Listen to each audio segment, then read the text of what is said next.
Hello everyone, welcome to the class. In our today's class we are going to study verb. ಇವತ್ತಿನ ಈ ಒಂದು class ಒಳಗೆ ನಾವು verb ಅನ್ನೋದನ್ನು ಕಲಿಯೋಣಂತ.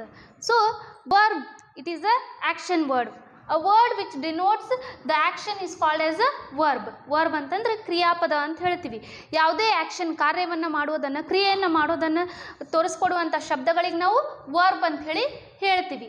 So here let us study in our today's class detailed study about verb. Verb ಅನ್ನು ನಾವು detail ಆಗಿ ಇವತ್ತಿನ ಒಂದು ಕ್ಲಾಸ್ ಒಳಗೆ study ಮಾಡೋಣಂತ. So verb, there are two kinds of verbs. Let us see what are those. The first one is a helping verb and the next one is main verb. ವರ್ಬ್ಗಳಲ್ಲಿ ಎರಡು ಪ್ರಕಾರ ಇದೆ. ಒಂದು helping verb, ಇನ್ನು ಎರಡನೇದು ಯಾವುದಪ್ಪ ಅಂತಂದ್ರೆ main verb ಅಂತ ಹೇಳ್ತೀವಿ. So there are two types, helping verb and main verb. ಎರಡು ಪ್ರಕಾರದವು, ಹೆಲ್ಪಿಂಗ್ ವರ್ಬ್ ಮತ್ತು ಮೇನ್ ವರ್ಬ್ ಅಂತ ಹೇಳಿ. So here helping verb, so here there are two types of helping verbs. The first one is primary auxiliary verb, then the second one is modal verbs. Primary auxiliary verbs and modal verbs. ಇಲ್ಲಿ ನೋಡ್ರಿ, ಮೊದಲನೇದಾಗಿ primary auxiliary verbs ಅಂತ ಹೇಳ್ತೀವಿ helping verb ಒಳಗೆ. Next ಎರಡನೇದು ಯಾವುದಪ್ಪ ಅಂತಂದ್ರೆ ಮಾಡಲ್ verbs ಅಂತ ಹೇಳ್ತೀವಿ. ಈ ಪ್ರೈಮರಿ ಆಕ್ಸಿಲರಿ ವರ್ಬ್ಸ್ ಒಳಗೆ ಬರುವಂಥ ವರ್ಬ್ಸ್ಗಳು ಯಾವುವು ಅಂತಂದ್ರೆ ಇಲ್ಲಿ ನೋಡ್ರಿ, is, am, are, was, were, do, does, did, next has, had, have. So these are the primary auxiliary verbs. Now let us move to the modal verbs. Can, could, will, would, may, might, shall, should, need, dare, ought,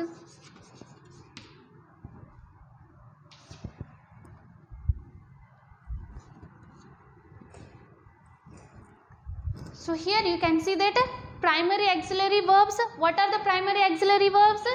Is, am, are, was, were, do, does, did, has, have, had.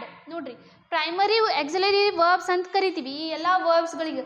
ಯಾವ್ಯಾವಪ್ಪ ಅಂತಂದರೆ is, am, are, was, were, do, does, did, has, have ಮತ್ತು had ಏನಿದಾವೆಲ್ಲ ಇವಾಗ ನಾವು primary auxiliary verbs ಅಂತ ಕರಿತೀವಿ. ಹಾಗಾದ್ರೆ ಮಾಡಲ್ verbs ಅಂತಂದ್ರೆ ಯಾವುವು? ಮಾಡಲ್ ವರ್ಬ್ಸ್ ಅಂತಂದ್ರೆ can, could, will, would, may, might, shall, should, need, dare, ought. So ಇವುಗಳಿಗೆ ನಾವು ಮಾಡಲ್ ವರ್ಬ್ಸ್ ಅಂತ ಹೇಳಿ ಕರಿತೀವಿ. These are the modal verbs. So two kinds of verbs, helping verb and main verb. And here again in helping verb there are two kinds of verbs, primary and modal verbs. Now let us move to the main verbs.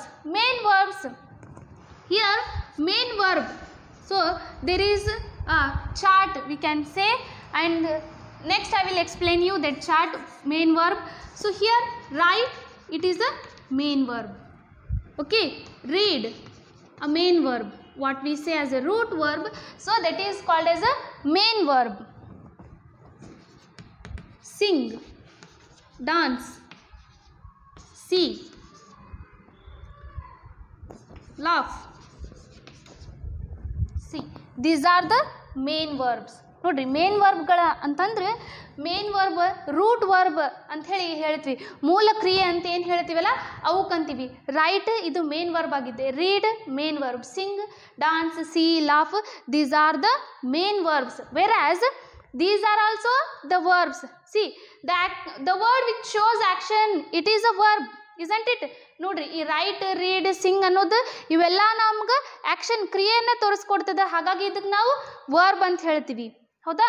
ಇನ್ನು ಅದೇ ರೀತಿ ಇಲ್ಲಿ verb ಒಳಗೆ ಕೇವಲ ಈ ರೀತಿ action ತೋರಿಸುವಂಥ verb ಅಷ್ಟೇ ಅಲ್ಲದೆ ಇಲ್ಲಿ ನಾವು ಏನು ನೋಡ್ಬೋದು? ಪ್ರೈಮರಿ ವರ್ಬ್ ಮತ್ತು ಮಾಡಲ್ ಆಕ್ಸಿಲರಿ ವರ್ಬ್ಗಳನ್ನು ನೋಡ್ಬೋದು. ಇಲ್ಲಿ ನಾವು ಇವು ಟೆನ್ಸ್ ಬಂದಾಗ ನಮ್ಗೆ ಈ ವರ್ಬ್ ಹೆಲ್ಪ್ ಆಗ್ತಾವು. So these verbs are helpful regarding the tenses while we learn tenses. So these are the very important verbs. So these are the main verbs, that is primary, and this is modal verb. Now let us move to the main verb chart. So here verb chart is there. Let us move to that verb chart. ಇನ್ನು verb chart ಅಂತಿದೆ. ಆ verb ಚಾರ್ಟನ್ನು clear ಆಗಿ ತಿಳ್ಕೊಳ್ಳೋಣಂತ.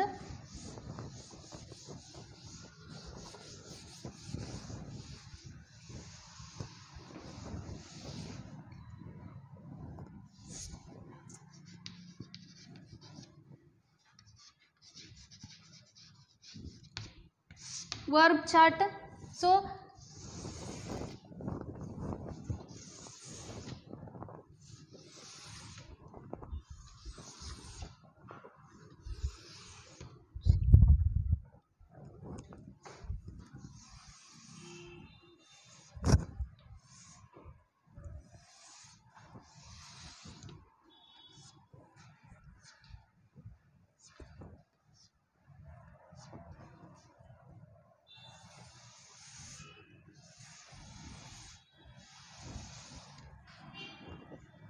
I think you have studied this. So the verb chart is there. We are dividing the verb chart into V1, verb 1. So verb 1, V2, verb 2, V3, verb 3, V4, verb 4, V5, verb 5, V6, verb 6. ಇಲ್ಲಿ verb ಒಳಗೆ ನಾವು verb chart ಇದೆಯಲ್ಲ ಇದ್ರೊಳಗೆ 6 ಭಾಗಗಳನ್ನು ಮಾಡ್ತೀವಿ. V1 to V6. ಯಾವ ರೀತಿ ಈ ವರ್ಬ್ಸ್ ನಮ್ಗೆ ಹೆಲ್ಪ್ ಆಗ್ತಾವು ಅನ್ನೋದನ್ನು ನಾವಿಲ್ಲಿ ನೋಡೋಣಂತ. So V1 means present. So it helps in present tense. Then past. V2 is past. Then V3 is past participle. Past participle. V4. So V1 plus ing or continuous tense we can say. Then V5. V1 plus s, es and ies. Then V6 means V1 plus 2 plus V1. 2 plus V1. This is V6. ನೋಡ್ರಿ 6 ಪ್ರಕಾರಗಳ ಇಲ್ಲಿ verb ಚಾರ್ಟಲ್ಲಿ ನಾವು ಟೆನ್ಸ್ಗಳನ್ನು ಕಲಿಬೇಕಾದ್ರೆ ಈ verb chart ನಮ್ಗೆ helpful ಆಗುತ್ತೆ. So ಇಲ್ಲಿ V1 to V6 ತನಕ ನಾವು ವರ್ಬ್ ಚಾರ್ಟನ್ನು ಹಾಕ್ಕೊಂಡಿದ್ದೀವಿ. V1 ಅಂತಂದರೆ it denotes present tense. Present tension denote ಮಾಡುತ್ತೆ. ಮೇನ್ ರೂಟ್ ವರ್ಡ್ ಏನಿದೆಯಲ್ಲ ಅದನ್ನು ಪ್ರೆಸೆಂಟ್ ಟೆನ್ಸ್ ಒಳಗೆ ನಾವು ನೋಡ್ತೀವಿ. ಇನ್ನು V2 ಅಂತಂದರೆ ಇದನ್ನು ಪಾಸ್ಟ್ ಟೆನ್ಸ್, ಭೂತಕಾಲದೊಳಗೆ ನಾವು ಉಪಯೋಗ ಮಾಡುವಂಥ ವರ್ಬ್ಗಳಿಗೆ V2 ಅಂತ ಹೇಳ್ತೀವಿ. Past. Okay, V2. Then V3, past participle. V3 means here past participle. Here V3 ಅಂತಂದ್ರೆ past participle ಅಂತ ಹೇಳ್ತೀವಿ. ಇನ್ನು ಅದರ ನೆಕ್ಸ್ಟ್ ಬರೋದು V4. V4 ಅಂತಂದರೆ ನಮ್ಮ ಪ್ರೆಸೆಂಟ್ ವರ್ಬ್ ಏನಿದೆಯಲ್ಲ V1 ಪ್ಲಸ್ ing ಹಚ್ಚಿದ್ರೆ ನಾವು ಅದಕ್ಕೆ V4 ಮಾಡ್ತೀವಿ.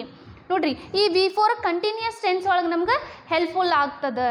ನೆಕ್ಸ್ಟ್ ಇನ್ನೊಂದು V5 ಅಂತಿದೆ. V5 ಅಂತಂದ್ರೆ ವರ್ಬ್ 1 ಏನಿದೆಯಲ್ಲ ಆ ವರ್ಬ್ 1ಗೆ ನಾವು ಇದು ಪ್ಲೂರಲ್ ಅಂತ ಹೇಳಿ ಹೇಳ್ಬೋದು. ಸೊ ಆ ವರ್ಬಿಗೆ ಎಸ್, ಇಎಸ್, IES ಹಚ್ಚಿದ್ವಿ ಅಂತಂದರೆ ಈ ರೀತಿ ನಮ್ಗೆ ಆ ಒಂದು V5 ಸಿಗುತ್ತೆ. ಇನ್ನು ನೆಕ್ಸ್ಟ್ ಯಾವುದಪ್ಪ ಅಂತಂದರೆ V6 ಇದೆ. ಹೌದಾ? ಈ V6 ಅಂತಂದರೆ for 10th standard students or 9th standard students there be one question for you regarding this V6, that is infinitive they say. So here 2 plus V1 is called as infinitive. ನೋಡ್ರಿ, V6 ಅಂತಂದ್ರೆ 2 plus V1. So ಹಾಗಾಗಿ main ನಮ್ಗೆ root words ಗೊತ್ತಿರಬೇಕು, V1 ಗೊತ್ತಿರಬೇಕು. ಹಾಗಾದ್ರೆ ಕೆಲವು ಎಕ್ಸಾಂಪಲ್ಸ್ಗಳನ್ನು ನಾವಿಲ್ಲಿ ನೋಡೋಣಂತ. ಯಾವ್ಯಾವ ಎಕ್ಸಾಂಪಲ್ಸ್ಗಳನ್ನು ನೋಡೋಣ ಅಂತಂದರೆ do, Okay, here do past is did, past participle is done. Okay, next here do is there, isn't it? So before we have to add do plus ing, v1 plus ing, do plus ing, so that's why it becomes doing, isn't it? Now so to make this into v5, to change that into v5, what we have to do plus yes or ies, so do does, then v6 2 plus v1, that is to do. See here, do, did, done, doing, does and to do, these are the v6, v1 to v6 verb forms. Now let us see another example. Call. Okay, called. So past participle will be same, called, called. Once again, okay, next calling, calls. See, here I have used es, here I am using just yes, call, calls. Next v2 plus v1 to call. So this is another example for verbs. So v1 to v6. Now let us move. Aim, aimed. So past participle will be same, aimed. Next aiming. Next aims, and then to aim. So here we see that this called, aimed is a past tense, whereas we are seeing this called and aimed in the same way. So these are the regular verbs we can say. ಹೌದಾ, ಇಲ್ಲಿ past ಮತ್ತು past participle ಒಳಗೆ ಯಾವುದೂ change ಇರೋದಿಲ್ಲ, ಅವಕ್ಕೆ ನಾವು regular verbs ಅಂತ ಹೇಳಿ ಕರಿಬಹುದು. ಆದರೆ ಇಲ್ಲಿ ನೋಡ್ರಿ, ನಾವು ಇರ್ರೆಗ್ಯುಲರ್ ವರ್ಬನ್ನು ನೋಡ್ಬೋದು. ಇಲ್ಲಿ ಡೂ ಇದೆ, ಅದನ್ನು ನಾವು ಪಾಸ್ಟ್ ಟೆನ್ಸ್ ಮಾಡಿದಾಗ ಡಿಡ್ ಆಯಿತು, ಇದನ್ನೇ ಪಾಸ್ಟ್ ಪಾರ್ಟಿಸಿಪಲ್ ಮಾಡಿದಾಗ ಡನ್ ಆಯಿತು. ಹೌದಾ, did is different, done is different, wear as called and called is same. So that's why here did and done are irregular form of verbs. For example, you take down write. So past tense of write is wrote. Then past participle is written. Then v4 is write plus ing, writing. Next writes. Then to write. So this is our example for verb. Now see, write past tense becomes wrote, past participle is written, then v4 is continuous is writing, and v5 is writes, and v6 is to write. Let us move to read. Okay, read, read, read. Okay, reading, reads, to read. And then let us move to cut. Okay, cut, then cut, cutting, cuts, to cut. Okay, then let us move to put. Put, then put, putting, puts, then to put. See here, it's a very interesting language here, English. You can see that do, so past tense becomes did, past participle is done, whereas call, the past tense is called, past participle is also same, called, Okay, then aim is there. Aim, aimed, aimed. So there is no change here in called and called, aim and aimed, whereas there is a change in did and done. ನೋಡ್ರಿ, called, aimed. So ಇವುಗಳಲ್ಲಿ ಯಾವುದೂ ವ್ಯತ್ಯಾಸವನ್ನು ನೋಡೋದಿಲ್ಲ, ನಾವು ಚೇಂಜಸ್ಗಳನ್ನು ನೋಡೋದಿಲ್ಲ. Past tens ಅದೇ word ಇದೆ, past ಪಾರ್ಟಿಸಿಪಲ್ಲು ಸಹಿತ ಅದೇ ವರ್ಡ್ ಇದೆ. ಆದರೆ ಇಲ್ಲಿ ಡಿಡ್ ಏನಿದೆಯಲ್ಲ, ಇದು ಪಾಸ್ಟ್ ಟೆನ್ಸ್ ಆದರೆ ಇದರದ್ದು ಪಾಸ್ಟ್ ಪಾರ್ಟಿಸಿಪಲ್ ಡನ್ ಆಗಿದೆ. ಹಾಗಾದರೆ ಇಲ್ಲಿ ನೋಡ್ರಿ, ಇನ್ನೊಂದು ಎಕ್ಸಾಂಪಲ್ ನಾ ಹೇಳಿದ ಹಾಗೆ ರೈಟ್ ಅಂತಿದೆ, ಹೌದಾ? ರೈಟದು ಪಾಸ್ಟ್ ಟೆನ್ಸ್ ಏನಾಯಿತು? ರೋಟ್ ಆಯಿತು. ಇದ್ರದ್ದು ಪಾಸ್ಟ್ ಪಾರ್ಟಿಸಿಪಲ್ ರಿಟರ್ನ್ ಆಯಿತು. So past tense of write is wrote, past participle is written. There is no similarity here. wrote ಬಂದಿಲ್ಲ, wrote written ಆಗಿ ಚೇಂಜ್ ಆಗಿದೆ. ಹಾಗಾದರೆ ಇನ್ನೊಂದು ಇಂಟ್ರೆಸ್ಟಿಂಗ್ ಥಿಂಗ್ ನೋಡ್ರಿ, ಇಲ್ಲಿ ರೀಡ್ ಅಂತಿದೆ, ಹೌದಾ? ಇದನ್ನು ನಾವು ಪಾಸ್ಟ್ ಟೆನ್ಸಿಗೆ ಚೇಂಜ್ ಮಾಡಿದಾಗ ಸ್ಪೆಲ್ಲಿಂಗ್ ಸೇಮ್ ಇದ್ರಿ, ಆಮೇಲೆ ಪಾಸ್ಟ್ ಪಾರ್ಟಿಸಿಪಲ್ಲು ಸ್ಪೆಲ್ಲಿಂಗ್ ಚೇಂಜ್ ಇದೆ. ಈ ರೀತಿ ಯಾವುದೂ ಚೇಂಜಸ್ ಇಲ್ಲ. ಕಾಲ್ಡ್, ಏಮ್ಡ್ ಅಂತ ಹೇಳಿ ಕರಿತೀವಿ. ಇಲ್ಲಿ ರೀಡ್ ಇದ್ದಿದೆ, ಹೌದಾ? ಸ್ಪೆಲ್ಲಿಂಗ್ ಸೇಮ್ ಇದೆ ನೋಡ್ರಿ, ರೀಡ್ ಇದೆ, ಇಲ್ಲಿನೂ ಸಹಿತ ರೀಡೇ ಇದೆ. ಹಾಗಾದರೆ ರೀಡ್ ಸ್ಪೆಲ್ಲಿಂಗ್ ಸೇಮ್ ಇದ್ದರೂ ಸಹಿತ ನಾವು ಇಲ್ಲಿ ಪಾಸ್ಟ್ ಟೆನ್ಸಿಗೆ ಬಂದಾಗ, ಪಾಸ್ಟ್ ಪಾರ್ಟಿಸಿಪಲಿಗೆ ಬಂದಾಗ ಪ್ರೊನೌನ್ಸ್ ಏನು ಮಾಡ್ತೀವಿ? ರೆಡ್ ಅಂತ ಹೇಳಿ ಮಾಡ್ತೀವಿ. ಸೊ ರೀಡ್, ರೆಡ್ ನೋಡ್ರಿ, ಸ್ಪೆಲ್ಲಿಂಗ್ ಸೇಮ್ ಇದೆ, ಆದರೆ ಪ್ರೊನೌನ್ಸಿಯೇಷನ್ ಒಳಗೆ ಚೇಂಜಸ್ ಇದೆ. ಆದರೆ ಇಲ್ಲಿ ಕಾಲ್ಡ್ ಅಂತೆ ಯೂಸ್ ಮಾಡ್ತೀವಿ, ಏಮ್ಡ್ ಅಂತೆ ಯೂಸ್ ಮಾಡ್ತೀವಿ. ಇಲ್ಲಿ ನಾವು ಯಾವುದೂ ಚೇಂಜಸ್ಗಳನ್ನು ಮಾಡೋದಿಲ್ಲ. We are not making any change in the pronunciation of called and called, whereas we are making the pronunciation of read, read, because the spelling is same, whereas the pronunciation is different. According to the tense, according to that we have to use these verbs. Then another is there, see here, the next one is cut. When it comes to past, it will not become cutted, cut, but it becomes same. So we have to pronounce it in the same way, cut. When we turn it into past participle, then the same thing will be there. There will be no changes. Once again we have to write cut only. While we are making that into continuous, so V4, V1 plus ing, cut plus ing, cutting. Then the V5 is here, cut, we have to add es, es or ies. So I have used yes, cut, cuts, and V6 infinitive will be to cut. ನೋಡ್ರಿ, ಇಲ್ಲಿ cut ಅಂತ ಏನಿದೆಯಲ್ಲ, ಇದ್ರೊಳಗೆ ಯಾವುದೂ changes ಇಲ್ಲ, ವ್ಯತ್ಯಾಸಗಳಿಲ್ಲ. So ಇದನ್ನು ನಾವು ಕಟ್ಟೆಡ್ ಅಂತ ಹೇಳಿ ಯೂಸ್ ಮಾಡಲಿಕ್ಕೆ ಆಗೋದಿಲ್ಲ. ಅದನ್ನು ನಾವು ಪಾಸ್ಟ್ ಟೆನ್ಸ್ ಇದ್ರೂ ಸಹಿತ ಕಟ್ ಅಂತಲೇ ಹೇಳಬೇಕು, ಪಾಸ್ಟ್ ಪಾರ್ಟಿಸಿಪಲ್ ಇದ್ರೂ ಸಹಿತ ಕಟ್ ಅಂತಲೇ ಹೇಳಬೇಕು. ಇನ್ನೊಂದು ಎಕ್ಸಾಂಪಲ್ ಇದೆ ನೋಡ್ರಿ, putting, puts, to put. So here put is there, we can't change the spelling, put into putted. ನೋಡ್ರಿ, ಪುಟ್ ಇದೆ, ಇಲ್ಲಿ ಕಾಲ್ಡ್ ಇದೆ ರೀ, ಏಮ್ಡ್ ಇದೆ, ಹಾಗಾಗಿ ಇದನ್ನು ಪುಟ್ಟೆಡ್ ಮಾಡಲಿಕ್ಕೆ ಆಗಲ್ವಾ? ಆಗೋದಿಲ್ಲ. ನಾವು ಇದನ್ನು ಪುಟ್ ಅಂತಲೇ ಕರಿಬೇಕು.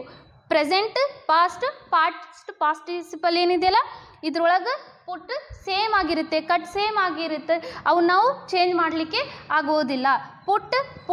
Putting, puts, to put. ನೋಡ್ರಿ, ಇಲ್ಲಿ ಎಲ್ಲದರೊಳಗೂ ನಾವು do plus ing, doing, call plus ing, calling, aim plus ing, aiming, write plus ing, writing, read plus ing, reading, cut plus ing, cutting, put plus ing, putting. So ಈ ರೀತಿ V1ಗೆ ನಾವು ing use ಮಾಡ್ತಾ ಹೋದಾಗ, add ಮಾಡ್ತಾ ಹೋದಾಗ ಅದು ಏನಾಗುತ್ತೆ?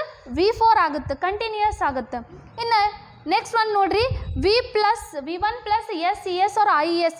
So ಇದು ನಿಮ್ಗೆ ಗೊತ್ತಿರಬೇಕು, ಯಾವ ಶಬ್ದಕ್ಕೆ ಎಸ್ ಹಚ್ಚಬೇಕು, ಯಾವ ಶಬ್ದಕ್ಕೆ ies, ಯಾವ ಶಬ್ದಕ್ಕೆ es ಹಚ್ಬೇಕಂತ ಹೇಳಿ ನೀವು ನಿಮ್ಮ ಕ್ಲಾಸ್ಗಳಲ್ಲಿ ಕಲ್ತಿದ್ದೀರಿ.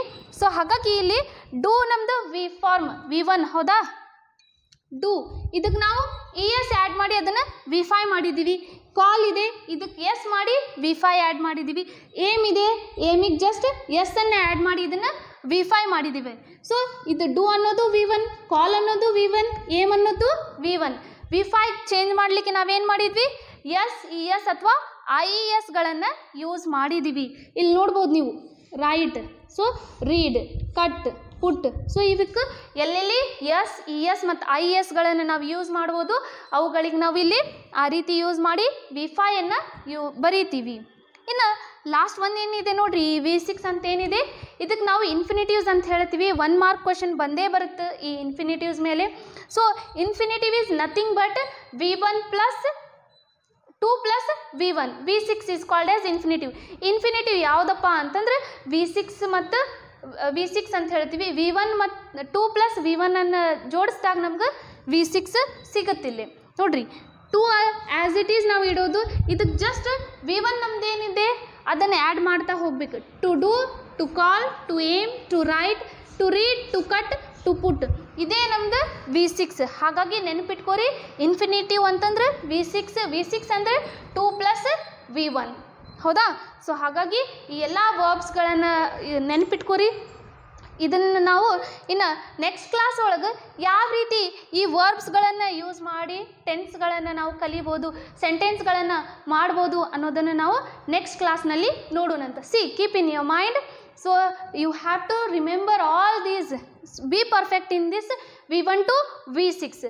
So V1 means present, V2 means past, V3 is past participle, V4 is V1 plus ing, then V5 is V1 plus es or ies, then V6 is 2 plus V1. So keep in mind, remember all these V1 to V6 are very important. Once you will be perfect in this, then you will be perfect in tenses also. While teaching tenses, it is very helpful. So please remember this V1 to V6. I hope you all understood the topic. Thank you.